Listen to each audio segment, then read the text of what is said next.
Hai, sekarang kita bahas soal tryout Bahasa Indonesia kelas 9 materi laporan percobaan pada kurikulum Merdeka.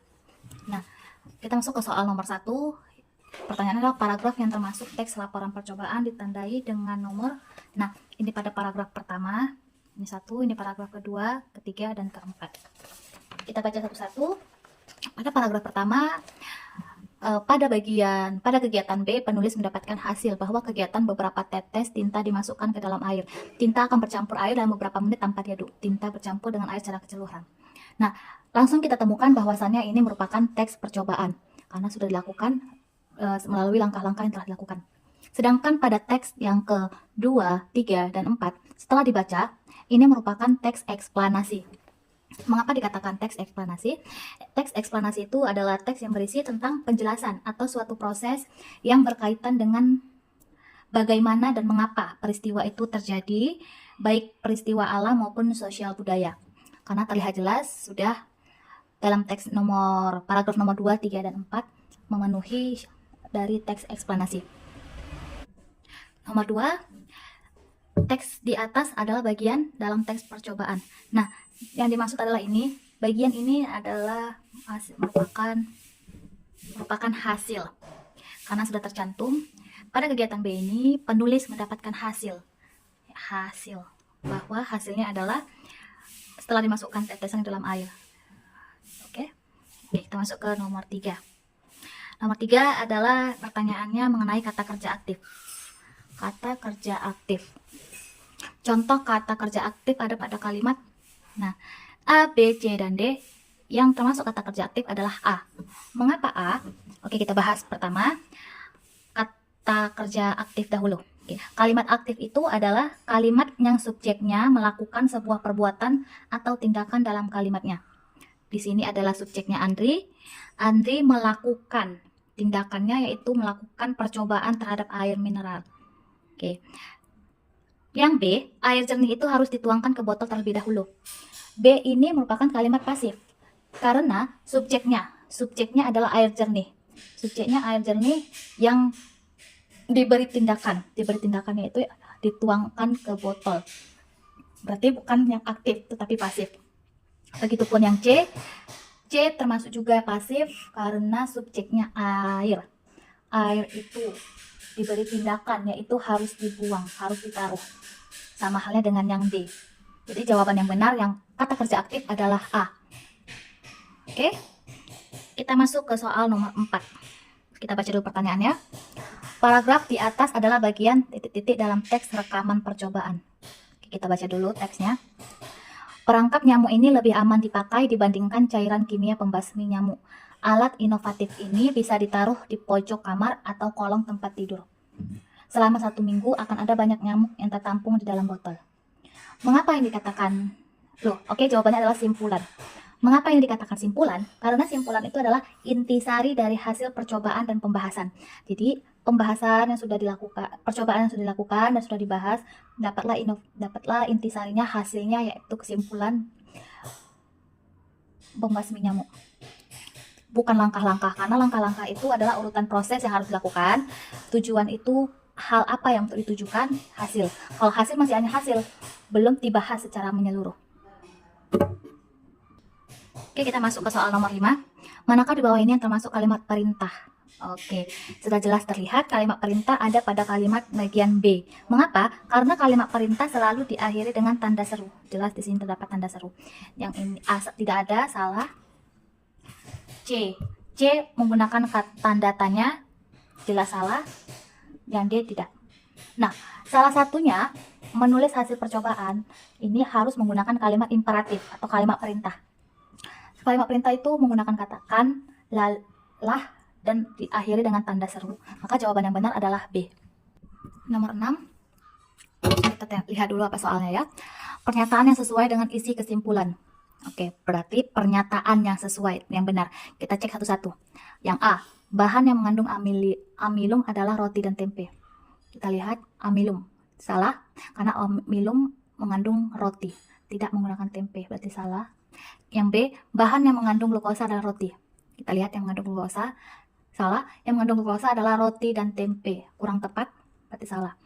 Lalu yang C, bahan yang mengandung protein adalah telur dan roti. Kita lihat yang protein. Protein adalah mengandung putih telur dan kemiri, berarti salah. Nah, jawaban yang benar adalah D, mengandung lemak. Mengandung lemak adalah margarin dan roti, sesuai dengan pernyataan yang sudah tertera. Oke, kita lanjut nomor 7. Bungkus botol dengan sesuatu yang berwarna hitam, kecuali pada bagian atas. Petikan tersebut adalah bagian dari langkah-langkah dari teks rekaman percobaan.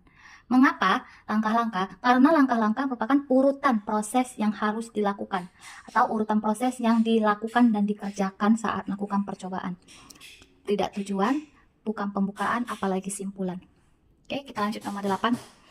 Langkah-langkah kerja sistematis selama melakukan kegiatan percobaan ada pada bagian. Nah, langkah-langkah masih langkah-langkah juga. Tentu langkah-langkah adalah cara kerja, ya bagian B. Mengapa? Langkah-langkah itu kan adalah urutan cara, urutan proses. Berarti cara kerja, apa yang harus kita lakukan pertama, kedua, step-step yang harus kita laksanakan. Berbeda dengan alat dan bahan. Kalau alat dan bahan, itu misalnya alat apa yang digunakan dan bahan apa aja yang digunakan selama melakukan kegiatan percobaan. Tentu A salah, C salah, dan D salah. Yang benar adalah cara kerja. Nomor 9. Berikut ini bagian yang tidak ada pada laporan. Nah, yang tidak ada pada laporan yaitu B, argumentasi. Kenapa argumentasi? Karena argumentasi itu merupakan pendapatnya sendiri, pendapat pribadinya. Sedangkan laporan percobaan ini harus dilakukan dengan sesuai hasil percobaan yang telah dilakukan. Tidak boleh menurut pendapat pribadi ataupun pendapat seseorang, karena harus sesuai. Jadi jawabannya adalah B. Nomor 10. Pada tanaman pacar air yang ada atau tidak ada akarnya tidak terlalu berpengaruh, karena pada batangnya juga terdapat pembuluh silem. Pembuluh silem menyerap air dan mineral, kemudian diedarkan ke setiap bagian tumbuhan.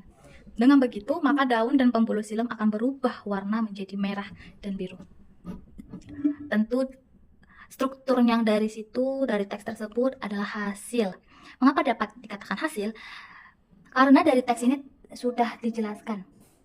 Dengan begitu, maka daun dan pembuluh silem akan berubah menjadi merah dan biru. Hasil ini didapat setelah melakukan percobaan. Oke? Salah untuk prosedur, cara kerja, tujuan, dan simpulan. Nomor 11. Berikut ini ciri kebahasaan teks laporan percobaan sesuai dengan teks tersebut adalah ya, B, sangat sering menggunakan kata ganti orang. Kita lanjut langsung nomor 12. Dalam teks laporan percobaan, teks tersebut termasuk dalam bagian prosedur. Karena, bagian prosedur. Apakah kamu masih ingat mengenai prosedur? Ya, prosedur adalah langkah-langkah. Langkah-langkah. Mari kita lihat apa jawabannya.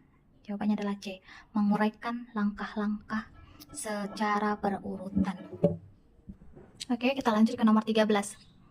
Petikan di atas merupakan bagian teks rekaman percobaan. Nah, ini merupakan bagian dari langkah-langkah.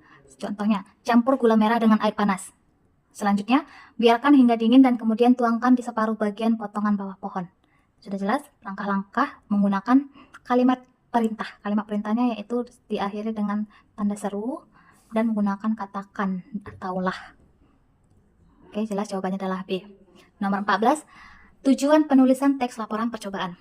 Nah, tujuan teks laporan percobaan itu tentu sebagai sumber informasi bagi orang yang membacanya. Berbeda dengan teks-teks yang lain, yang media hiburan, media sosial, media mempengaruhi. Tentu salah. Jadi tujuannya untuk melakukan teks laporan adalah sebagai sumber informasi, menemukan percobaan baru, sehingga pembaca bisa mengetahui hal yang telah dibacanya tersebut. Oke, kita nomor 15. Kalimat di bawah ini yang mengandung konjungsi temporal. Konjungsi temporal. Konjungsi temporal. Konjungsi temporal itu adalah kata hubung waktu, dan yang termasuk kata hubung waktu itu adalah sebelumnya, seperti setelahnya, lalu, kemudian. Nah, jadi di sini bagian A, B, C, dan D yang ada kata-kata konjungsi temporalnya adalah kemudian. Karena apa? Karena dia adalah kata hubung waktu. Contoh katanya adalah kemudian. Oke, kita masuk nomor 16. Perangkap nyamuk sederhana ini terbukti lebih aman digunakan dibandingkan dengan cairan kimia pembasmi nyamuk. Alat ini dapat kamu taruh di pojok kamar atau tempat tidur. Ini tadi sudah ya. Ini termasuk dalam simpulan. Kenapa tadi simpulan? Karena simpulan itu merupakan hasil intisari intisari dari hasil percobaan dan pembahasan yang sudah dilakukan. Oke, lanjut nomor 17. Nomor 17, kalimat-kalimat tersebut merupakan apa? Tentu merupakan prosedur atau langkah-langkah, karena sudah dipandu urutan-urutan proses yang harus dilakukan. Seperti ini. Kasein sebanyak 1 gram dimasukkan dalam tabung reaksi ditambah 5 ml etanol kemudian diaduk menggunakan vortex. Nah, untuk step selanjutnya, kegiatan selanjutnya, langkah selanjutnya adalah ditambah 1 ml NaOH 40% dan diaduk kembali. Nah, begitupun untuk langkah selanjutnya ada dan dapatlah perubahannya. Amatilah perubahannya. Jadi sudah jelas merupakan percobaan prosedur atau langkah-langkah. Oke, masuk nomor 18. 18 adalah struktur. Ini tidak berurut, masih acak. Jadi disuruh struktur yang benar adalah apa? Tentu yang pertama adalah untuk apa dulu kita melakukan percobaan itu. Tentu harus ada tujuan. Oke, setelah ada tujuan, lalu kita persiapkan alat dan bahannya apa saja. Setelah itu baru kita bisa lakukan kegiatannya, percobaannya. Nah, setelah kita lakukan percobaan, dapatlah hasilnya. Dari hasil percobaan baru kita bisa simpulkan. Jadi jawaban yang lebih cocok adalah A. 4, 3, 2, 5, dan 1. Nomor 19. Adanya diagram atau tabel pada sebuah laporan hasil percobaan bertujuan untuk apa? Pilihan pertamanya A. Tambahan laporan, B. Memudahkan dalam pemahaman, C. Mempersulit pembaca, dan D. Memperindah laporan. Tentunya memperindah laporan untuk tabel skema itu biar memudahkan pembaca. Nomor 20. Nomor terakhir, teks yang bertujuan mendeskripsikan, memberikan informasi secara faktual dan biasanya ditulis berdasarkan hasil percobaan. Merupakan pengertian dari mendeskripsikan, memberikan informasi. Salah. Ya, jawaban yang tepat adalah teks laporan. Bertujuan mendeskripsikan, memberikan informasi, ditulis berdasarkan hasil percobaan adalah teks laporan. Terima kasih. Semoga dapat dimengerti dan diambil pelajarannya dengan baik.